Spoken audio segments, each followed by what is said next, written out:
Israel, vamos a hablar del alza del dólar. Yo estoy en un grupo donde hay PRMistas y gente hasta del Círculo Rojo de Luis Abinader y justifican lo siguiente: es que el dólar aumenta generalmente en esta época del año porque los empresarios, las tiendas, ellos hacen las compras ahora, acaparan para que, ¿verdad? Porque viene diciembre. Y que en diciembre ya la vaina se estabiliza y el dólar baja. ¿Qué tú tienes que decir al respecto? Porque es que está alto como nunca. Mira, vamos a analizar las diferentes variables macroeconómicas, porque ya mucha gente habrá tenido la oportunidad de ver las declaraciones del ministro de Hacienda, del Banco Central y de Alejandro Fernández de la Superintendencia, y quizás de la Asociación de Bancos en representación de los bancos que participaron. Sí, Magín dijo que todo está bien, que el turismo sigue su factura altísima, las remesas siguen altas, que todo va viento en popa. Entonces, en el orden de lo que dice Magín, ¿verdad? Y estamos hablando de que los números están bien. Eso es una cosa. Eso es real y efectivamente cierto. Ajá. Tú no puedes decir que tienes 14 mil millones de pesos en reserva, de dólares en reservas, y no tenerlo. Pues eso está ahí. Eso está o en cuentas de bancos locales, privados, o en la misma bóveda del Banco Central. Eso es importante que la gente lo sepa, número uno. Número dos, tú tampoco puedes distorsionar los números de las remesas porque también se registran electrónicamente. Okay. Número dos. Número tres, tampoco puedes distorsionar la inversión extranjera directa. Es más, tú no puedes ni siquiera distorsionar el dinero del lavado. Oigan, para que ustedes sepan, ¿eh? Porque al final esos cuartos llegan, en una funda, en un barco, lo tiran de un avión, vienen en un furgón escondido, en un motor de un carro, como tú quieras, o lo traen en los bolsillos. Porque al final, cuando esos dólares se cambian a pesos, llegan al sistema y el banco los registra. Y de hecho, en nuestra balanza de pago se registra. Se llama errores y omisiones. Ese dinero que no cuadra, por ahí se va. No obstante, también se tomó dinero en divisas para compensar la diferencia que pudiera haber en nuestra cuenta corriente y nuestra cuenta de capital. La cuenta corriente maneja lo que son las diferencias entre importaciones y exportaciones, y la cuenta de capital, si se mueve algo de patrimonio, el Estado compra algo fuera o lo vende, o si recibe algún dividendo por algo, cualquier cosa de esa. Eso es bueno que la gente lo sepa. Entonces, todas esas variables, inversión extranjera directa, el turismo, que aunque son estimaciones más lejanas de la verdad que cercanas, eso también es importante que la gente lo sepa. Aquí del turismo solamente llega lo que se consume en suministros, es decir, comida, la factura eléctrica, la nómina. La inmensa mayoría de ese dinero se queda afuera, porque la gente lo paga afuera. Y aquí hay una estimación de lo que cuesta una habitación. Eso es importante también. No obstante, los números no están mal. Tuvieron superior al año pasado, ¿verdad? Esos son relativamente las principales variables. El oro, para que ustedes sepan, subió. Eso nos beneficia desde el punto de vista de la exportación, aunque pudiéramos cuestionar si esos dólares llegan a República Dominicana. Es el tema. No obstante, hay un dinero que llega por concepto de impuestos que se puede cobrar en dólares. Y las exportaciones también se manejaron, cayeron, entraron bien. Todo eso es economía nacional, para que tengan otra cosa clara. Eso no tiene nada que ver con el gobierno. El gobierno no tiene ningún mérito. El único mérito que puede tener un gobierno en la economía nacional es agregarle o restarle valor, ¿verdad? Entonces yo estoy totalmente de acuerdo con Magín. Ahora, ¿cuál es el problema? Que son variables, como diríamos en estrategia, del macroambiente. ¿Y cuáles son esas dos variables que en este momento se están dando? Número uno, una crisis de confianza en relación a quien administra los recursos públicos. Número Por uno. eso impacta el dólar. Sin estrés. Y eso, cuando en el sector financiero, y sobre todo cuando se administran estos presupuestos, en donde todo está bien hoy, pero mañana tengo que reconocer, como es el caso de la modificación a la ley 8024 del presupuesto de 2025, que todo estaba bien. Si ustedes ven las 80 semanales que he hecho, no, este país está bien, aquí la cosa está bien, pero necesitamos una reforma fiscal. Y ahora necesitamos una reforma a la ley de presupuesto porque las cosas no están bien. Y lo dice el documento. Entonces tú te das cuenta, tú empiezas a dudar y tú dices, ven acá, pero espérate, ¿y qué yo voy a hacer con mi cuarto aquí en pesos? Lo empiezo a cambiar en dólares y se da la otra variable. Yo no lo dejo en el sistema localmente. Tú lo sacas. pero ven acá, o lo tengo en una caja de zapatos, en mi casa, bajo el colchón, o trato de llevármelo fuera del país, por los medios que sean. Entonces, es muy probable que haya habido una demanda masiva de dólares en virtud de la credibilidad de quien administra la cosa pública. Ese uno. Y ahora hay otro que es de carácter operativo. Imagínate el siguiente escenario. Tú ganaste el gobierno hoy y vamos a circunscribirnos a la familia para poner un ejemplo que pueda ser más comprensible. Y tú eres el que administra tu familia y por otro lado tú eres el que administra el gobierno. Y te instalaste hoy. Y tú decides priorizar en gastos que no te van a agregar valor desde el punto de vista patrimonial, número uno, o sea, incrementar tu patrimonio, que es el equivalente a la inversión en infraestructura, ¿verdad? Número uno. Y número dos, también descuidaste la inversión relacionada con tu capital humano, que es la educación, lo que te va a permitir en algún momento de la vida dejar de pedir el pescado, sino pescarlo. Ese eres tú como familia y ese eres tú como el gobierno.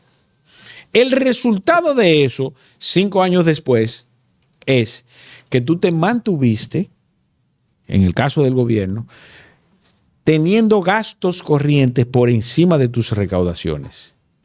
¿En qué se traduce eso en la familia? Bueno, que tú vas a tener hijos mal educados, ¿verdad? Y tampoco vas a haber visto pagar tu casa o tener casa, pagar tu carro o tener un carro.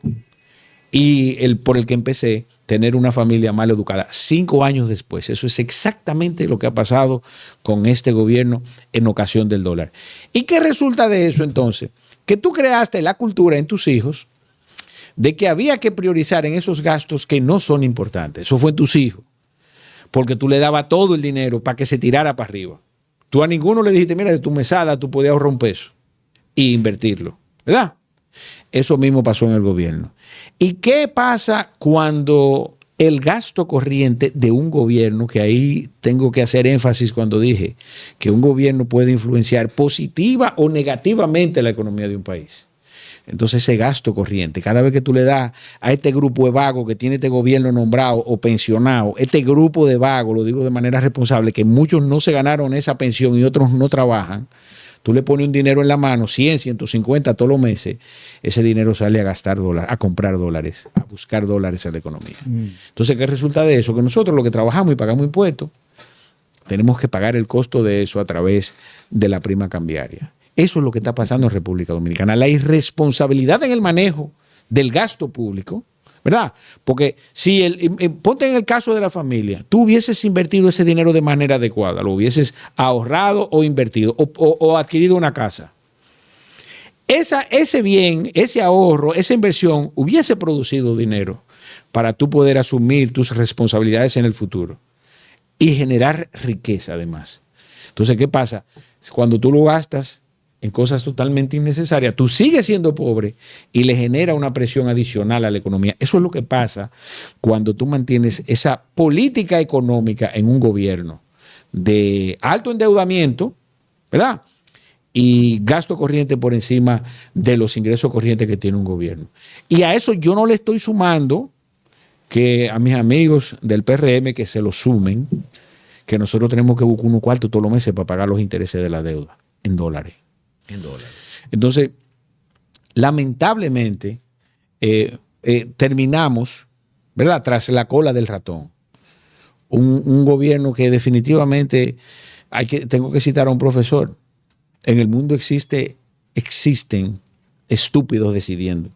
O hay decisiones estúpidas que son decididas por personas inadecuadas. Entonces, cuando tú ves ese manejo, que es la realidad que está viviendo República Dominicana, no tienes otra alternativa que entonces convocar a las fuerzas públicas y ver cómo tú de alguna forma le asignas la responsabilidad del manejo de la cosa pública a otros, que es lo que está tratando de hacer el gobierno. Entonces, otra variable que es sumamente importante al respecto de la especulación en el dólar, porque creo que es especulación, no obstante los datos que te acabo de dar. Tú tienes una diferencia entre la tasa en la que a ti te pagan el dólar y en la que tú la compras, ¿verdad? Precio de compra y precio de venta, que está en alrededor de 200 puntos básicos. Estamos hablando de 2 pesos. Tú vas con $1 al banco y el banco te lo va a pagar 61. Ahora, si tú quieres comprar $1, te lo vende con limitaciones, 3 o 4 pesos por encima. Ese margen es demasiado amplio. Eso te habla en sentido general del nivel de riesgo que el banco estima que hay en el sistema financiero dominicano. ¿Me hago entender? Claro que sí. ¿Qué es lo que tú dices? Mira, en virtud de todas estas variables que yo no controlo, óyeme bien lo que están haciendo los bancos, eso está ahí, porque eso también es un síntoma de desconfianza en la economía nacional y en virtud de las decisiones que toman los gobiernos. Entonces, ¿qué dicen los bancos? Mira, como yo no tengo certeza de lo que pueda pasar mañana con el dólar, no obstante, todas las variables macroeconómicas están controladas, están relativamente bien, tenemos una inflación controlada, está entrando la divisa, pero aún así el dólar sigue subiendo. Yo no puedo mañana darme el lujo del dinero de los ahorrantes o los inversionistas correrme el riesgo de perder dinero en los procesos de cambio de divisa. Entonces, yo me voy a cubrir con un alto porcentaje. Si ese porcentaje se pone en riesgo mañana y me veo obligado a perder dinero en ese intercambio de divisa, pues ya yo tengo una provisión hecha porque me cubrí previo a la situación que se prevé, porque se prevé una situación. Entonces, este tema hay que controlarlo. Y en el caso específico de quienes esgrimen el argumento de que para septiembre, agosto, septiembre y octubre son 3 meses de acopio de divisa para los importadores, eso es cierto. Pero históricamente, y aquí citar a Ray Dalio, el economista norteamericano, estudien la historia. El comportamiento nunca ha sido de más de 50 centavos, el equivalente a 50 puntos básicos en la prima de cambio, el aumento. En el peor de los casos. Estamos claros, hay que hacer una excepción, que son los años de Hipólito Mejía, la locura. Exacto. Entonces, pero fuera de ahí, los 8 años de Leonel, los 8 años de Danilo, ¿verdad? Y parte de los años de inclusive el mismo Luis Abinader, en esos meses, entre agosto, septiembre y octubre, son 50 puntos básicos que sube, el equivalente a 50 centavos para que la gente entienda, 50, 60 centavos a lo sumo. Pero ahora no. Nosotros tuvimos un pico en la volatilidad del dólar entre enero y abril, que hubo que tomar decisiones drásticas, las que no nos agregan valor tampoco desde el punto de vista de la inversión extranjera directa. Cuando tú ves esa volatilidad en los gráficos del comportamiento de la divisa, tú como inversionista dices, espérate, algo está pasando ahí, ¿verdad? Y ahora nos estamos viendo obligados nuevamente a intervenir la prima de cambio. Entonces, hay una situación que se está saliendo de control, pese a esas variables que tú citabas, Maracayo, que Magín establecía. Que todo está bien. Que todo está bien. Que hay entrada de divisa suficiente. Así es, desde el punto de vista financiero, aquí ha entrado la cantidad de divisa que demanda nuestra economía. Entonces hay una crisis de confianza. Hay una crisis de confianza, evidentemente, y se está evidenciando que esa política económica del gobierno de gastar por encima de lo que le ingresa, que no es nada conservadora, irresponsable, tú sabes, y totalmente antieconómica, pues yo estoy seguro que el que maneje su patrimonio así, tú sabes, yo creo que Luis Abinader no tuviera 70 millones de dólares en paraísos fiscales si manejara sus finanzas. Sí. Entonces, y que lo tiene cubierto, pero no lo tiene aquí, esos cuartos. Claro. Bueno, el hecho... Pero es cierto que el dólar ha experimentado una baja histórica en los últimos 50 años, ahora, actualmente, a nivel mundial. No. Mira, Vamos a ver. Mira, yo me voy a referir a República Dominicana. Desde el punto de vista de la historia de República Dominicana, la baja más pronunciada que se ha tenido fue en la transición de Hipólito Mejía a Leonel Fernández. No, yo hablo del dólar a nivel mundial. No, estamos claros. Lo que pasa es que tengo que circunscribirme a República Dominicana. Yeah. Porque nosotros, el tema de la importancia en nuestra economía es por el peso que tiene. Nosotros lo que recibimos es dólares, tanto por remesa, por inversión extranjera directa, pudo haber sido euro. No obstante, La economía norteamericana en este momento, y de manera específica los bonos del Tesoro, están pagando 4.75%. ¿Qué implica eso? Que cuando tú vas a tomar la decisión de invertir en un país o en otro, esa es la referencia que tú tienes. En República Dominicana se está pagando en el mejor de los casos, un 6, un 7% en dólares, ¿verdad? Y a eso hay que sumarle el riesgo país, la inflación, todo eso. Entonces, ¿qué resulta de eso? Que los inversionistas, los tenedores de divisa, de dólares, de riqueza para invertir, dicen, no, espérate, yo voy a coger para República Dominicana, un país tercermundista, a llevar mi patrimonio. No. O tú me ofreces un buen pedazo del pastel o me quedo mi cuarto aquí en Estados Unidos sin estrés. Entonces, el dólar está viviendo todo lo contrario, una relativa apreciación. ¿Y por qué?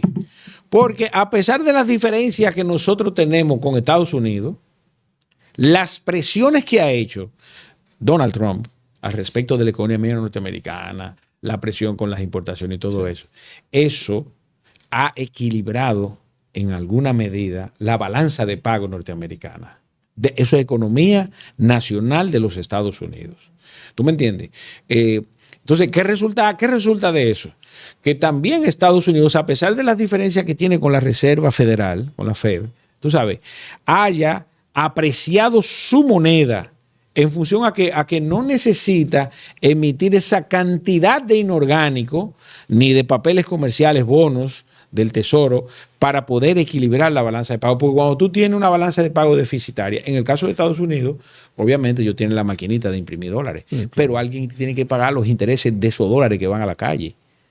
Y recuerden que tiene que motivar el consumo, que ya está comprobado que tiene que haber un equilibrio entre el consumo y la producción. Entonces, ¿qué resulta de eso? Que es todo lo contrario, no que sea depreciado. En países como los nuestros se ha apreciado. Y en el caso de ellos, su economía ha reducido la demanda de financiamiento de su economía, de su producción. Tú sabes, eso es en el caso de República Dominicana y obviamente de otras naciones también. Porque yo te voy a decir algo. Cuando tú cedes ante la presión de un arancel, ¿qué es lo que tú estás haciendo? Eso es un reconocimiento al peso específico de tu economía en la mía. Automáticamente eso genera una apreciación de mi moneda, al tiempo de reconocer que ellos son los que tienen la máquina. ¿Tú me entiendes? Y que ese poder se lo hemos dado todas las economías que trabajamos alrededor de los Estados Unidos. Entonces, eso es lo que está pasando ahora mismo. Obviamente, incide ahora. En República Dominicana estamos en el punto, ¿verdad?, de la paradoja de Parkinson, que quien gobierna tiene las manos atadas porque si expande la economía, pues acuérdense que estamos en una ligera recesión, ¿verdad? Tú dices, oigan, bien, bajen la tasa de interés, vamos a bajar la tasa de política monetaria y vamos a expandir la economía. Esos cuartos van a salir a buscar dólares otra vez. Claro. Y eso va a ser inflacionario nuevamente. Entonces va a haber que volver a recoger. Y eso es una locura. Entonces, yo te voy a decir algo. A mí me gustaría, que es difícil que pase, porque tú hilvanar los intereses de 23 ministros, 200 y pico de directores generales que tienen presupuesto, 7, 8 instituciones que son descentralizadas, que gastando dinero a diestra y siniestra, y someterlos a disciplina fiscal, no al relajo que tienen los funcionarios de este gobierno al respecto del manejo de la cosa pública. Tú sabes, es prácticamente imposible hilvanar todos los intereses. Si no han podido en 5 años, ¿qué tú esperas en los próximos 3? Pero el traer a Magín, a pesar de las diferencias que pueda tener, yo creo que le puede agregar valor. Porque se han dado situaciones, ¿verdad? Ese solo hecho de que Magín reconociera que todas las variables macroeconómicas están relativamente controladas. Obviamente le echa un cubo de ñeca al gobierno, y escúsenme la palabra, la expresión, pero porque las otras 2 variables que quedan son una crisis de confianza, el reconocimiento de que la política económica está mal, una política de endeudamiento incorrecta y una política de gasto corriente por encima de los eso, que él compareció ante el programa Enfoque Matinal del CDN, creo que fue el lunes, y ahí Nelson Moreno, el director del Caribe, le dice, bueno, tú ahora, dijo en esa entrevista, mencionó el concepto espacio fiscal.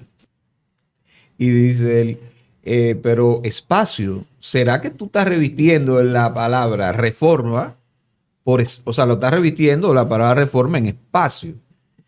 Y él básicamente admitió que se necesita una reforma fiscal, pero de inmediato dijo, pero hay que garantizar la paz social y que la paz social no se vea afectada por la reforma fiscal. O sea, él como técnico, y como todo indica es un buen técnico, no va a dejar de reconocer que se necesita una reforma fiscal. Y no es lo que quiere oír el gobierno, porque también sé de muchos dirigentes que están encojonados con eso. Mira, Con Magín. pero porque Magín dice, se necesita reforma fiscal. Es Sí, pero reforma Magín, fiscal ha lo que sido, queremos. Magín ha manejado la comunicación muy mal con ese asunto de la reforma fiscal, porque él Dicen que un día bueno, dice que sí, otro es día que dice no que es no. comunicador, es que no es Pero comunicador, viejo. recuérdate, él muy bien dijo, no es tiempo para hablar de reforma fiscal, es tiempo de dinamizar la economía. Entonces ahora, en esta última entrevista, dice, Dijo eso. el gobierno tiene que Y hacer no, y todo no lo que dijo tiene que reforma, hacer. dijo espacio. miren, Entonces, una pregunta, Sí. para que me traduzca lo que Magín ha dicho a la población, lo traduzca a nuestra audiencia, cuando él dice, bueno, no se preocupen que hay ingresos no recurrentes, con eso resolvemos. ¿Qué es lo que él quiere decir con eso? mira, Ingresos no recurrentes. anótame eso ahí, ingreso no recurrente. Yo no quiero dejar pasar la oportunidad para explicar lo del tema de la reforma fiscal. Vamos a ver. Porque, ¿por qué en los oídos de algunos retumban la palabra reforma fiscal? Porque en el momento que eso se empiece a hablar, ¿verdad? Yo soy uno que me voy a parar todos los días a las 10 de la mañana ahí abajo en el lobby de este edificio para venir aquí a decirle a la gente lo que es. Lo que implica una reforma fiscal, ¿verdad? En la generalidad de su concepto es que se revise tanto la política de ingresos, es decir, la política recaudatoria, es decir, impuestos. Número 2, la política de gastos, gasto corriente o gasto de capital. Y número 3, la política de endeudamiento. ¿Para qué tomo el dinero prestado? ¿Estamos de acuerdo ahí? Entonces, ¿qué resulta?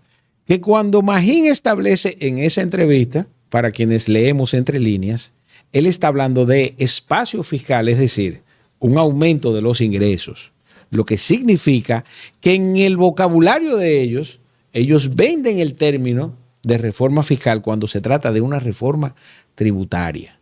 Yo creo que hay que llamar la atención de los ciudadanos que ven este programa para que cualquier intento de reforma fiscal sea tendente únicamente a la revisión de la política de endeudamiento, es decir, que aquí no se esté cogiendo dinero prestado para malgastar, número 1, y número 2, entonces, disciplinar el gasto del gobierno.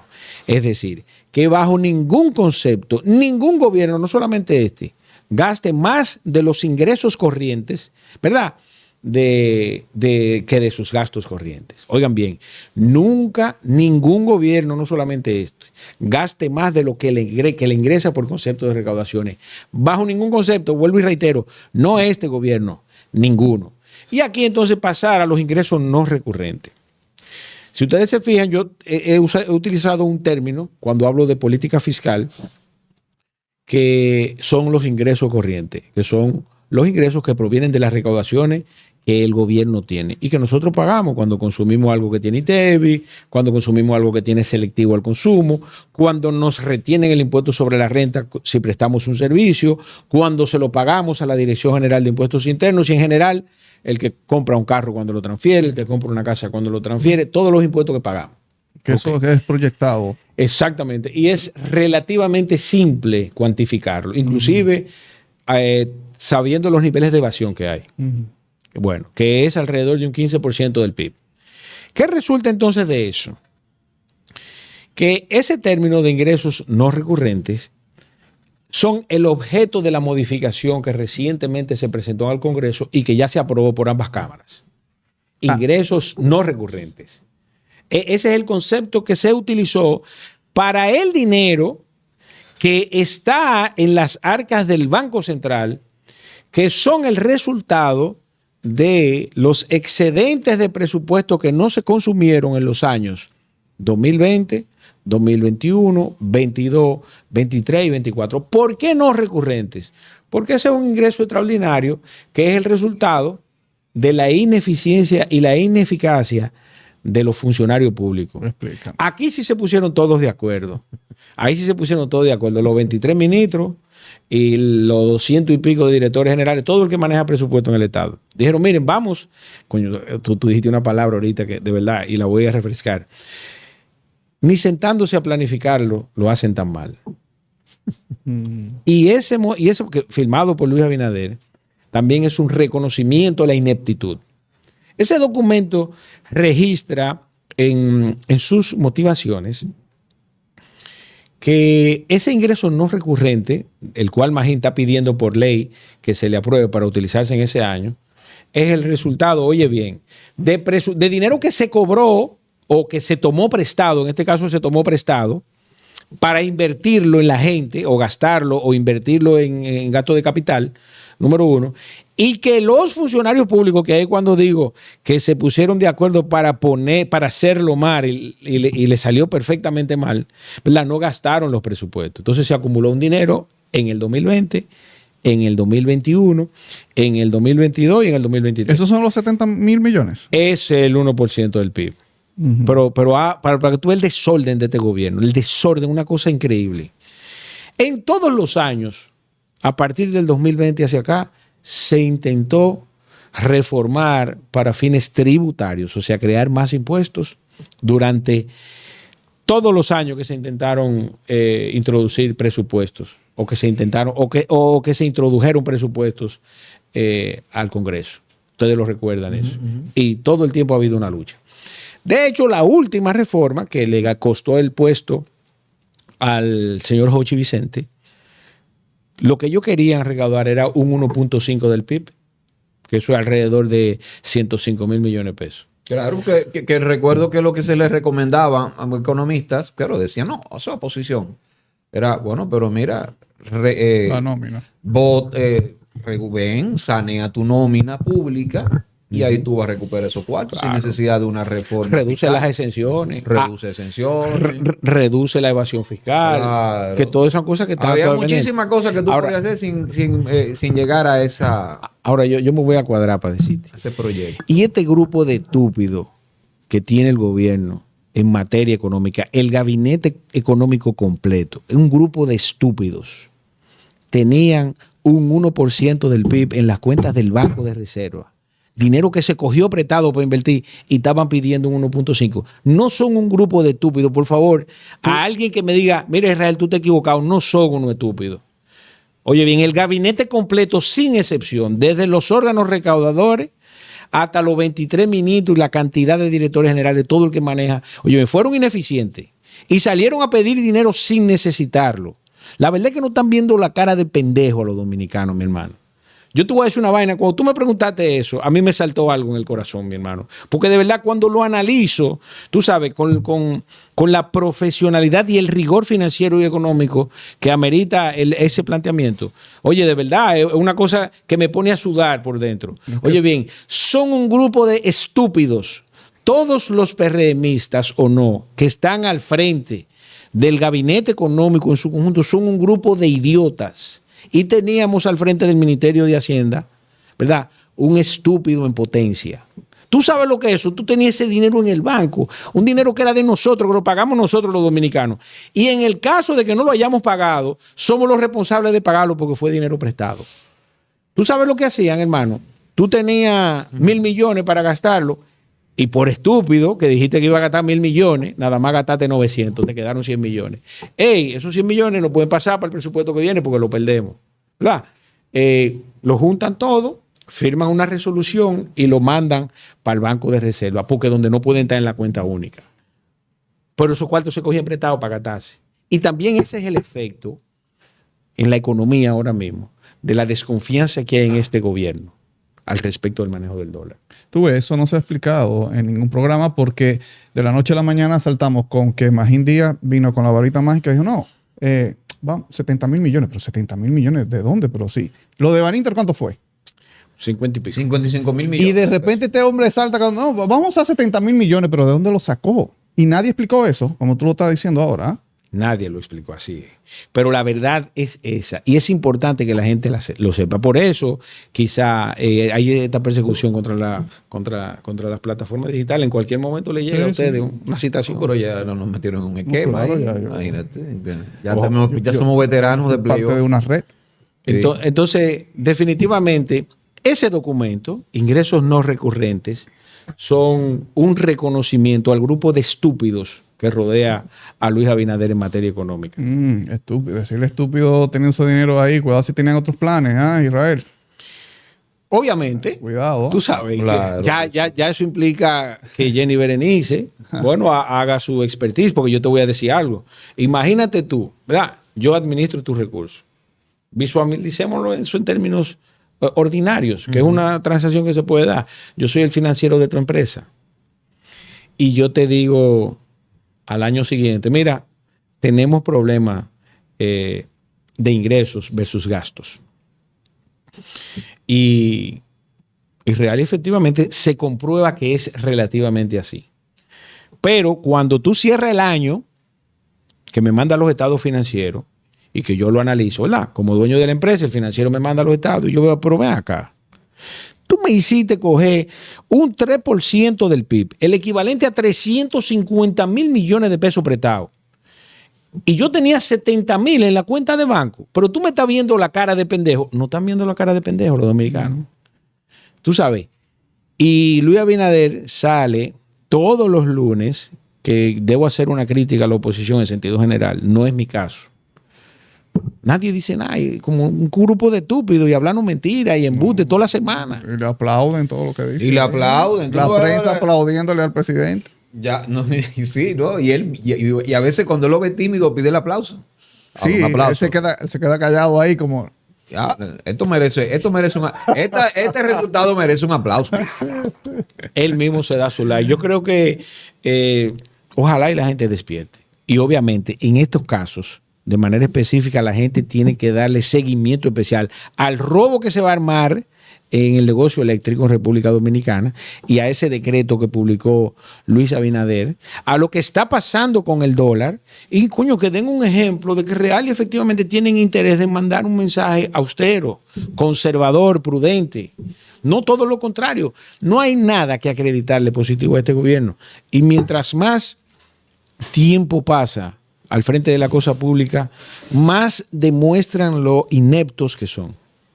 Bien, ha estado con nosotros Israel Abreu aquí en La Quinta Pata, José Maracayo, Edwin Cruz. Recuerda suscribirte, activar campanita, darle a me gusta para seguir creciendo, compartir y todo eso.